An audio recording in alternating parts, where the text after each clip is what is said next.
Hi friends, good afternoon. ఈరోజు నా lunch వచ్చేసి ఇదే కరివేపాకు కారపొడి. ఇంట్లోనే చేసింది. దొండకాయ కాకుండా దోసకాయ పచ్చడి అనమాట. దోసకాయ పచ్చడి అండ్ కారం. కాకపోతే ఫస్ట్ నేను కరివేపాకు కారం, ఇందులోనూ కొంచెం నెయ్యి కలుపుకున్నాను. ఒక ముద్ద, ఫస్ట్ ముద్ద ఇది తినేసిన తర్వాత దోసకాయ పచ్చడి. పులుపు పడట్లేదు, కాకపోతే అప్పుడప్పుడు చేసుకోవాలి కాబట్టి చేసుకుంటున్నాము.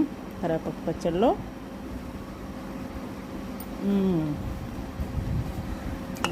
అబ్బా నెయ్యి వేసుకుంటే ఇంకా అన్నం వేడుంటే సూపర్ ఉంటుంది. కానీ కొద్దిగా చల్లారింది. అది ఫ్రెండ్స్, మీకు నచ్చినట్టయితే లైక్ చేయండి, షేర్ చేయండి. ఈరోజు మీ లంచ్ ఏంటో చెప్పండి.